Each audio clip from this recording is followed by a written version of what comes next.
Hello friends, आज का हमारा टॉपिक है ब्रोंकिक्टिसिस। तो सबसे पहले इसकी डेफिनेशन यानी ब्रोंकिक्टिसिस होता क्या है। It is abnormal permanent dilatation of the small sized bronchi. जो हमारे स्मॉल साइज्ड के ब्रोंकाई हैं उनकी एबनॉर्मली परमानेंट डायलेटेशन हो जाना हमारा ब्रोंकिक्टिसिस है। It is clinically manifest as recurrent infection. Clinically आपको कैसे ये देखने को मिलेगा कि जो पेशेंट होगा वो आपको कंप्लेंट लेके आएगा कि उसको रिकरेंट इन्फेक्शन हो रहा है। क्यों? क्योंकि जो डायलेटेड ब्रोंकाई हैं, अब वो डायलेट हो गए तो उनमें स्क्रीशन ज्यादा आके रुकेगा, जिसकी वजह से पेशेंट आपको रिकरेंट इन्फेक्शन की शिकायत या क्लिनिकली आपको बताएगा। स्पूटम इसमें पेशेंट का बहुत लॉस होता है, जैसे 100 ml इन वन टाइम, इतना ज्यादा होता है। फिर आते हैं इसके टाइप्स पे।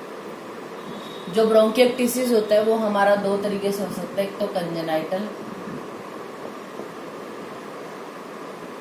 दूसरा एक्वायर्ड।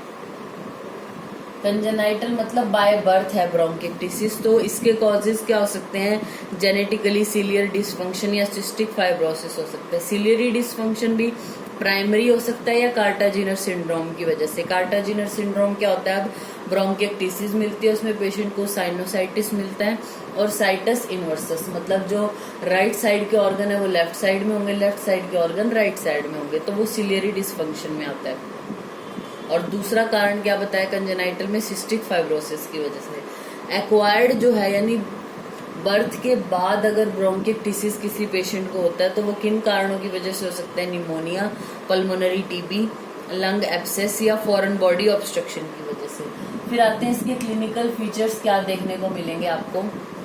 प्रोडक्टिव कफ मिलेगा, फीवर, मलेज, स्पूटम लॉस बहुत होता है पेशेंट का, more than 60 ml per day, और वेट लॉस बहुत होगा, यानी जो स्पूटम है उसके थ्रू बहुत सारा प्रोटीन निकल जाता है तो वेट लॉस देखने को मिलेगा। हिमोटिसिस देखने को मिलेगा, यानी जो स्पूटम है उसमें ब्लड आ सकता है। फिर आती है इन्वेस्टिगेशन, यानी आप डायग्नोस कैसे करोगे अब कि ये ब्रोंकिक्टिसिस ही है। तो इसके लिए आप ऑन एग्जामिनेशन कोर्स क्रेपिटेशन देखने को मिलेंगी, क्लबिंग देखने को मिलेगी, स्पूटम टेस्ट कराना है, चेस्ट एक्सरे कराना है, पीए व्यू। तो उसमें क्या होगा, अगर अर्ली स्टेज है ब्रोंकिक्टिसिस, अभी जैसे पेशेंट को शुरू हुआ है तो कोई फाइंडिंग नहीं मिलेगी। लेकिन अगर मॉडरेट कंडीशन है तो उसको जो है वो रिंग शेडो आपको एक तरीके से दिखाई देगी चेस्ट एक्सरे में। अगर लेट कंडीशन है, बहुत टाइम हो गया ब्रोंकिक्टिसिस को, तो हनी कॉम्ब लाइक स्ट्रक्चर या फिर ग्लव फिंगर अपीयरेंस मिलेगी।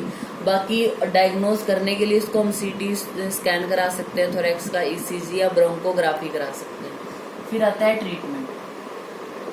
ट्रीटमेंट में क्या होगा? एंटीबायोटिक्स चलाएंगे पेशेंट को, सेफ्ट्राइक्सोन या सेफिक्सिम, पोस्चुरल ड्रेनेज, फिजियोथेरेपी और ब्रीदिंग एक्सरसाइज करने को बोलेंगे। अगर इससे भी रिलीफ नहीं होता पेशेंट को तो सर्जरी हम एडवाइस करते हैं, या तो लोबेक्टमी या फिर लंग ट्रांसप्लांट। इसकी कॉम्प्लिकेशंस क्या हो सकती हैं?